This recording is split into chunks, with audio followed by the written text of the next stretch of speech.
各位朋友，大家好，这里是老陈医疗，我是老陈。那咱们知道啊，咳嗽一般和肺有关，但是今天呢，我们分享一个脾虚咳嗽的病案。这是一个7、8岁刚上学的小孩来看病呢，是因为感冒以后总是咳嗽，咳白痰，有半个多月了。咳出来的痰呢比较稀，有时候会流口水，不发烧，也不怕冷，但是手不热乎，吃饭差一些，睡觉还成，大小便也还可以，舌头是淡红色的，舌苔薄白，脉细，这样一个情况。家长觉得孩子咳嗽有痰，这不是肺的问题吗？就自己在家吃了同学里肺丸呀，这样一些温肺化痰的药，但是不好使。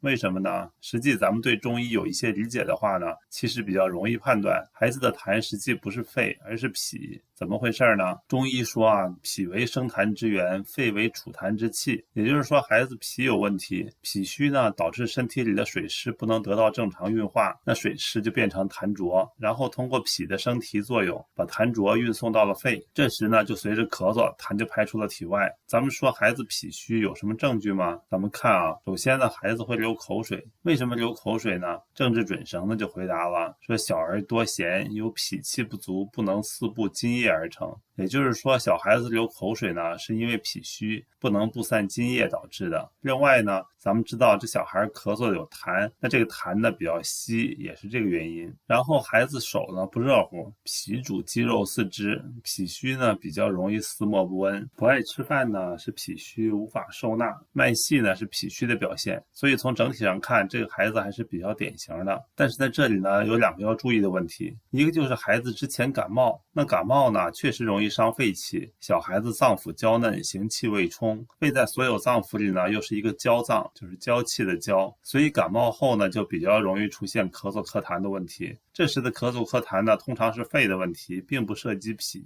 而现在呢属于感冒已经好转了，但是依然咳嗽咳白痰，然后又有流口水啊、手凉啊这样的一些问题。咱们结合他的病情呢，才能判断他这个咳嗽咳痰是脾的问题，不是肺的问题。所以孩子家长呢，从感冒出发，判断咳嗽咳痰的来自肺，其实呢也有它合理的成分。再一个就是舌象，通常脾虚的舌头颜色比较淡，形状呢又比较胖或者有齿痕，舌苔偏腻。但是咱们的孩子舌头是淡红色的，舌苔薄白，这基本上就是一个正常的舌头。为什么呢？因为孩子的病程比较短，没有反映到舌象上，所以呢看病的时候要把症状舌象脉象结合起来一起分析，这样呢才能判断的比较全面准确一些。那现在这个病情比较清楚，治疗实际非常简单，用的呢就是二陈丸加健脾丸的方子，加减了一下，另外针灸了一下足三里、丰隆、列缺、脾腧、肺腧这样的一些穴位，1周左右就好了。好，今天呢我们就分享这个病案，喜欢请订阅我的频道老陈医疗，我们下期再见。